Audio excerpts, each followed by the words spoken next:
ನಿನ್ನೆ ನಡೆದ FIFA ವಿಶ್ವಕಪ್ನ K ಗುಂಪಿನ ಪಂದ್ಯದಲ್ಲಿ ಕೊಲಂಬಿಯಾ ತಂಡವು ಡಿಆರ್ ಕಾಂಗೋ ವಿರುದ್ಧ 1-0 ಗೋಲಿನ ಅಂತರದ ರೋಮಾಂಚಕಾರಿ ಜಯವನ್ನ ಸಾಧಿಸಿದೆ.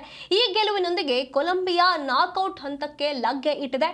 ಪಂದ್ಯದ 76ನೇ ನಿಮಿಷದಲ್ಲಿ ಕೊಲಂಬಿಯಾದ ಪ್ರಮುಖ ಆಟಗಾರ ಡೇನಿಯಲ್ ಮುನೋಜ್ ಅವರು ಕಾಂಗೋ ಗೋಲ್ ಕೀಪರ್ ಲಿಯೋನಲ್ ಎಂಪಾಸಿ ಅವರ ಉತ್ತಮ ರಕ್ಷಣೆಯನ್ನ ಭೇದಿಸಿ ನಿರ್ಣಾಯಕ ಗೋಲು ಗಳಿಸಿದ್ರು. 2 ಪಂದ್ಯಗಳಿಂದ 6 ಅಂಕಗಳನ್ನ ಕಲೆ ಹಾಕಿರುವ ಕೊಲಂಬಿಯಾ ಗುಂಪಿನಲ್ಲಿ ಅಗ್ರಸ್ಥಾನವನ್ನ ಪಡೆದುಕೊಂಡಿದೆ. ಕಾಂಗೋ ತಂಡವು ಕೇವಲ 1 ಅಂಕವನ್ನ ಹೊಂದಿದೆ. ಈ ಸೋಲಿನ ಹೊರತಾಗಿಯೂ ಕಾಂಗೋ ತನ್ನ ಕೊನೆಯ ಪಂದ್ಯದಲ್ಲಿ ಉಜ್ಬೇಕಿಸ್ತಾನ್ ವಿರುದ್ಧ ಗೆಲುವು ಸಾಧಿಸಿದ್ರೆ ನಾಕ್ಔಟ್ ಹಂತಕ್ಕೇರುವ ಅವಕಾಶವನ್ನ ಇನ್ನೂ ಕೂಡ ಜೀವಂತವಾಗಿರಿಸಿಕೊಂಡಿದೆ.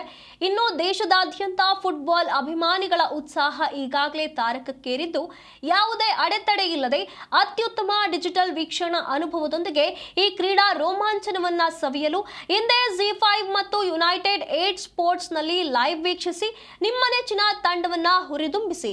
ಈಗಾಗಲೇ ಫಿಫಾ ವಿಶ್ವಕಪ್ನ ಉತ್ಸಾಹ ಕುತೂಹಲ ಎಲ್ಲರ ಮನೆ ಮಾಡಿರುವಂತದ್ದು. ನಿನ್ನೆ ನಡೆದಂತ ಕೆ ಗುಂಪಿನ ಪಂದ್ಯದಲ್ಲಿ ಕೊಲಂಬಿಯಾ ತಂಡವು ಡಿಆರ್ ಕಾಂಗೋ ವಿರುದ್ಧ 1-0 ಗೋಲಿನ ಮೂಲಕ ಅತ್ಯಂತ ರೋಮಾಂಚಕಾರಿ ಜಯವನ್ನ ಸಾಧಿಸಿರುವಂತದ್ದು. ಈ ಗೆಲುವಿನೊಂದಿಗೆ ಕೊಲಂಬಿಯಾ ಈಗ ನಾಕ್ಔಟ್ ಹಂತಕ್ಕೆ ತಲುಪಿರುವಂತದ್ದು. ಈ ಒಂದು ಪಂದ್ಯದಲ್ಲಿ 76ನೇ ನಿಮಿಷದಲ್ಲಿ ಕೊಲಂಬಿಯಾದ ಪ್ರಮುಖ ಆಟಗಾರ ಸ್ಟಾರ್ ಪ್ಲೇಯರ್ ಡೇನಿಯಲ್ ಮುನೋಜ್ ಅವರು ಕಾಂಗೋ ಗೋಲ್ ಕೀಪರ್ ಆದಂಥ ಲಿಯೋನಲ್ ಎಂಪಾಸಿಯವರ ಉತ್ತಮ ರಕ್ಷಣೆಯನ್ನು ಭೇದಿಸಿ ನಿರ್ಣಾಯಕ ಗೋಲನ್ನ ಗಳಿಸುವ ಮೂಲಕ ಭರ್ಜರಿ ಗೆಲುವನ್ನ ಸಾಧಿಸಿದ್ದಾರೆ. ಈ 2 ಪಂದ್ಯಗಳಿಂದ 6 ಅಂಕಗಳನ್ನ ಕಲೆ ಹಾಕಿರುವಂತಹ ಕೊಲಂಬಿಯಾ ಗುಂಪಿನಲ್ಲಿ ಅಗ್ರಸ್ಥಾನದಲ್ಲಿ ಇರುವಂತದ್ದು. ಹಾಗೆ ಇನ್ನೊಂದು ಕಡೆ ಕಾಂಗೋ ತಂಡವು ಕೂಡ ಕೇವಲ 1 ಅಂಕವನ್ನ ಹೊಂದಿರುವಂತದ್ದು.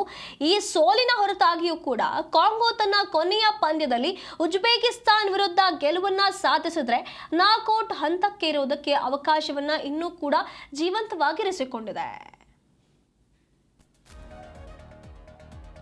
ಇನ್ನು ದೇಶದಾದ್ಯಂತ ಫುಟ್ಬಾಲ್ ಅಭಿಮಾನಿಗಳ ಉತ್ಸಾಹ ಈಗಾಗಲೇ ತಾರಕಕ್ಕೇರಿದ್ದು, ಯಾವುದೇ ಅಡೆತಡೆ ಇಲ್ಲದೆ ಅತ್ಯುತ್ತಮ ಡಿಜಿಟಲ್ ವೀಕ್ಷಣಾ ಅನುಭವದೊಂದಿಗೆ ಈ ಕ್ರೀಡಾ ರೋಮಾಂಚನವನ್ನ ಸವಿಯಲು ಹಿಂದೆ ಜಿ5 ಮತ್ತು ಯುನೈಟೆಡ್ 8 ಸ್ಪೋರ್ಟ್ಸ್ ನಲ್ಲಿ ಲೈವ್ ವೀಕ್ಷಿಸಿ ನಿಮ್ಮ ನೆಚ್ಚಿನ ತಂಡವನ್ನ ಹುರಿದುಂಬಿಸಿ.